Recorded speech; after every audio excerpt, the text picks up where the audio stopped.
ghost? Not a big ghouls guy. No teenagers allowed. Not a big goblins guy.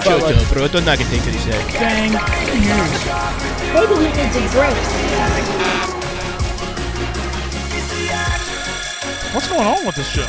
Dude, it's not a show, it's real life. Yes. I've obviously been part of the Yak since day one, and it has evolved many times. It obviously started as a radio show, then became a YouTube show. We've added people, lost people. Well, it's gotten significantly worse. First, we added Nick Tarini, who's all about himself, bad person. Then we added Mark Titus, and we added a woman for some unknown reason. DEI. So the Yak went woke. It's obviously changed a lot. I mean, just moving to YouTube, it's been a huge new platform, new audience, new way of doing it. 2018 it started, January 17th, 2018, I think. So yeah, we're 7 years in? Crazy. It definitely is something that when we started it, I never thought it would be here. Sirius was ending, and a lot of people were like, oh, we're just done with our show, and we made the commitment to keep doing the Yak, and I can't be more thankful that we did that because it's been an absolute joy to do. My favorite Yak moment was when Roan nailed the celebrity guesser and said John Madden, because it was the most improbable thing that's probably ever happened in the history of Barstool Sports. Heath Ledger, John Madden, Adam Levine.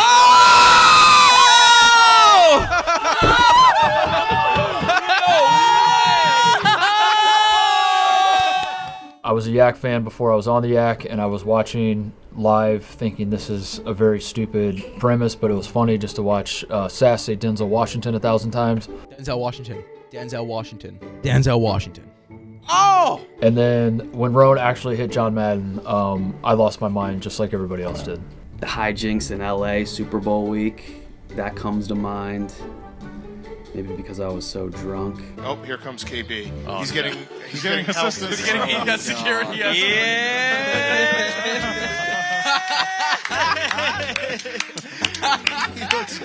He's got his head in his butt. That was the last time I felt the magic in the liquor. My favorite Yak moment of all time is the Nick toe surgery episode. That was an episode really early on into the modernized YouTube era of the Yak, really early on into my time on the Yak. And to me, that was like the first show where I was like, oh, this can be a completely different visual, like, variety show. Security guard Dan pulling the liquor out of his backpack. Like, that show from start to finish is like completely visual and completely different from anything we were doing on the show at the time. And I thought that was a moment where I was like, oh, we got something here. The fart eliminator will always hold a special place in my heart. What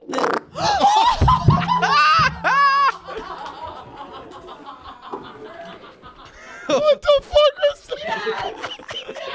And then selfishly, I have a second one. When we got to play Yak basketball at the Wells Fargo Center, because I used to work concessions there at the lowest point in my life. And then I got to be there on the floor losing a made-up game, which was sick. Favorite Yak moment, won all the case races, so that's a little bit of cheating. Say your order. Here's my order. Yo, get fired. Get fired. Yo, I will make sure you don't work here anymore. 2, Joe Montana. My heart is pounding. Why? Oh my God. I can't.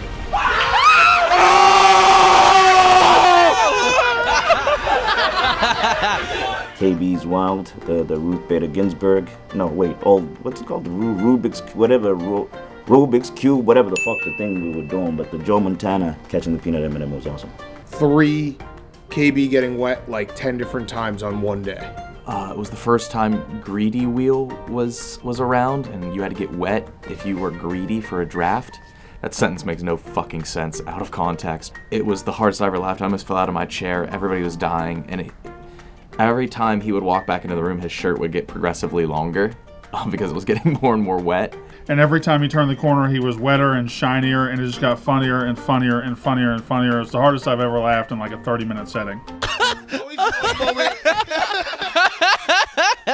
Again, I've been on the show for less than a year now, but there has definitely been a lot more flour since then. There's more antiquing.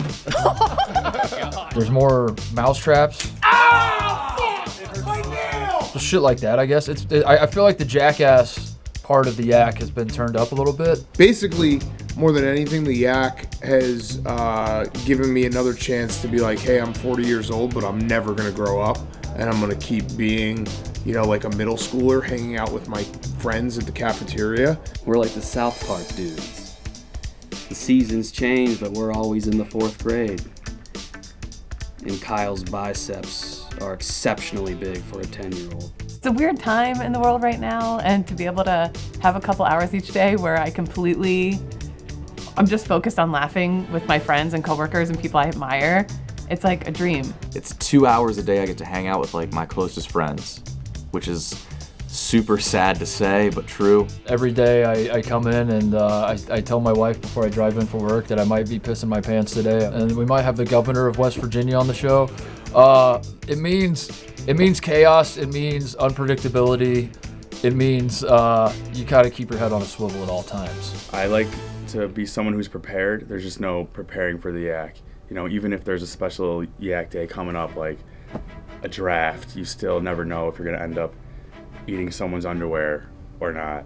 As it's gone on, we've been able to take our bizarre ideas and actually make them happen. Like Mincy Clemmer Day, it's only gonna keep getting bigger. Roof ball, that's like a thing now every year. I don't know, just all these ideas becoming real life. The funniest Travis, shout out Tavis.